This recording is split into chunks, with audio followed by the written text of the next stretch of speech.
안녕하세요. 심리학으로 차별을 이해하다 신별이입니다.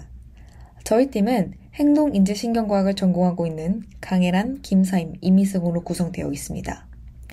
저희는 교육 부문에서 심리학과 교육학을 접목시킨 영상 콘텐츠 제작을 주제로 이번 공모전에 참여했습니다.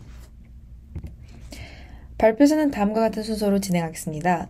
먼저 기획 동기를 소개드린 후 채널 및 컨텐츠에 대해 설명을 하고 마지막으로 본 컨텐츠를 통해 기대하는 효과에 대해 말씀드리며 오늘 발표를 마무리하도록 하겠습니다. 먼저 기획 동기입니다. 2019년도에 발발해서 현재 진행 중인 코로나로 인해 서울 시민 10명 중 8명이 우리 사회의 갈등이 더 심각해졌다고 응답했습니다. 서울연구원에 따르면 코로나 전후로 사회 갈등에 대한 인식 변화가 나타났고 갈등 양상이 세분화되어 다양한 방면에서 악화될 것으로 예상되고 있습니다. 이에 따라 기존의 방식으로 설명하기 어려운 갈등 현상이나 장래에 표출될 것으로 예상되는 문제에 대한 파악 및 이에 대한 해결 방안을 모색하는 것이 현재 요구되고 있습니다. 따라서 저희 팀에서는 사회에서 나타나는 다양한 갈등 양상을 주제로 특정 타깃층에게 소개해보고자 했습니다. 본 컨텐츠의 타겟 청중은 현재 중고등학교에 재학 중인 청소년입니다. 아래 표에서 볼 수 있듯이 청소년 중 과반수가 혐오 표현을 경험한 적이 있는 것으로 나타나며 이러한 경험은 주로 온라인과 학교에서 발생한 것으로 보고되었습니다. 또한 24%가 혐오 표현을 직접 사용했다고 응답했으며 그 이유는 재미, 모방, 그리고 실제로 이러한 표현에 동의하는 인식에서 비롯된 것으로 나타났습니다. 이러한 청소년들의 왜곡된 사회 시각을 바로잡고자 청소년 대상으로 한 혐오와 차별에 대한 심리학적 교육 콘텐츠 제작을 하게 되었습니다. 채널에 대해 소개를 드리겠습니다. 현재 신별이라는 이름으로 유튜브에 채널이 개설되어 있고 신별이 캐릭터가 함께 소개되고 있습니다. 학교폭력, 인종차별, 이념 갈등, 세대 갈등, 이타주의 이렇게 총 5가지의 주제가 업로드되어 있습니다. 아무래도 청소년을 대상으로 제작한 영상이다 보니 영상의 길이가 길다 보면 집중도가 깨질 것으로 예상이 되어 5분 정도의 길이로 메시지를 전달하고자 했습니다. 영상에서 다루는 내용은 다음과 같습니다. 먼저 도입에서 영화 장면을 삽입함으로써 이러한 사회 갈등이 멀리 있는 것이 아니라 우리 생활 속에서 만연하게 보이는 현상임을 인지시키고자 했습니다. 그래서 학교 폭력에서는 우아한 거짓말을, 인종차별에서는 영화 더 헬프를, 이념 갈등에서는 공동구역 JSA를, 세대 간 갈등에서는 인턴을, 이타주의에서는 블라인드 사이드라는 영화를 채택하여 도입부에 지시했습니다. 그리고 주제별 심리학 및 뇌과학 연구를 소개하여 다소 어려울 수 있는 전공 지식을 청소년의 눈높이에 맞게 제시했습니다. 이렇게만 말씀드리면 영상의 개요가 와닿지 않을 것 같아서 예시를 인종차별과 세대 간 갈등으로 보여드리도록 하겠습니다. 인종차별 콘텐츠는 다음과 같은 구성으로 진행됩니다. 인트로에서는 저희가 방금 전에 소개드린 신별이 캐릭터가 나와서 인사말과 간략한 이야기를 해주며 인종차별을 당연시되던 1960년대 시대를 그린 영화 헬프의 장면을 짧게 제시하여 소개합니다. 그 후에 메인 파트에서는 심리학적 이론, 여기에서는 시스템 1과 시스템 2를 토끼와 거북이에 비유하여 쉽게 설명한 후에 흑인에 대한 선입견과 고정관념을 다룬 실험과 연구 결과를 소개합니다. 실험 결과를 설명하면서 인종에 대한 선입견이 얼마나 자동적이고 무의식 중에 이루어지는지를 알려주었고요. 아우트로에서는 이러한 인종차별은 영화 헬프에서처럼 1960년대에 머물러 있는 것이 아니라 현재 지금 시점에서도 나타나고 있음을 시사하며 메시지와 생각거리를 전달하고 영상이 끝나도록 구성하였습니다. 영상의 구성은 이런 형식을 취했는데요. 하지만 제작한 영상을 직접 보여드리는 것이 좋을 것 같아서 세대 간 갈등 영상을 예시로 보여드리도록 하겠습니다. 나머지 영상도 해당 채널에 업로드가 되어 있어서 들어가시면 보실 수 있습니다.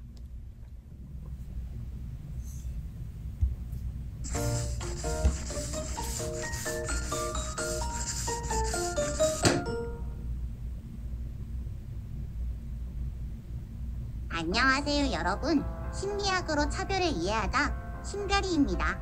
자신이 가정부로 일하는 집 안에 화장실을 사용하였다는 이유로 해고당하고 비를 맞으며 나오는 여자가 있습니다.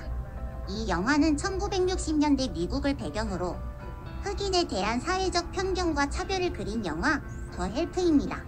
오늘같이 얘기 나눌 주제는 바로 인종차별입니다.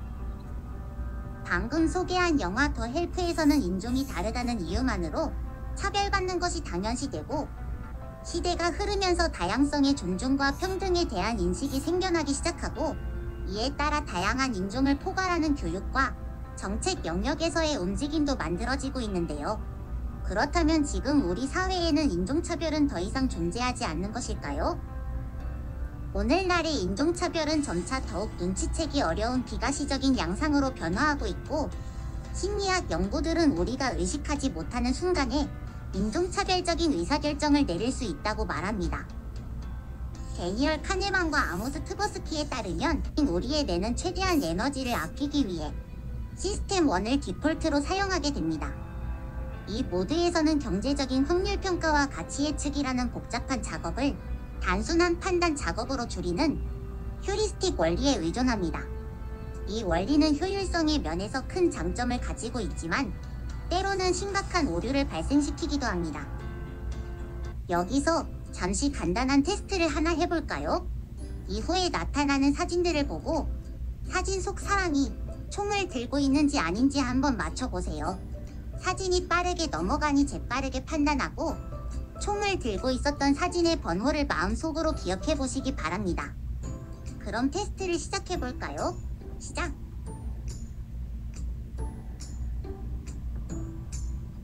다 찾으셨나요? 정답은 1, 2번이었습니다. 또 있지 않은 것으로 판단된다면 쏘지 않기를 누르도록 하였습니다.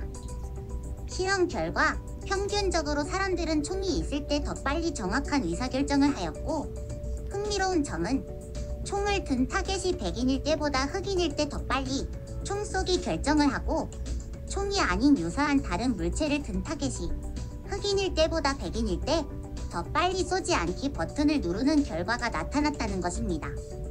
이 실험은 흑인은 폭력적이며 총을 소지했을 것이라는 사람들의 무의식적 편견을 보여주는 실험이었습니다.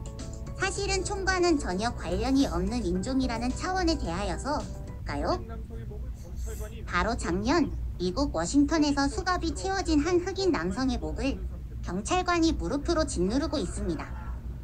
남자는 숨을 못 쉬겠다고 반복해서 말하며 도움을 요청하지만 요청은 무시. 영화 헬프 중 헬퍼 에이블린 역을 맡은 배우 비올라 데이비스는 연민, 동정의 뜻을 가진 컴패션이라는 단어의 정의가 서퍼 위드, 즉 누군가와 함께 고통을 느끼는 것이라고 말합니다.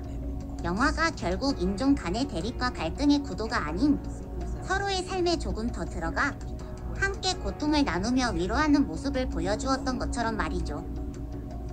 우리에게는 과연 너무나도 자연스러운 일상 속에서 느리고 깊게 다른 누군가의 고통을 들여다볼 수 있는 용기가 있을까요? 심리학으로 차별을 이해하다 심별이었습니다.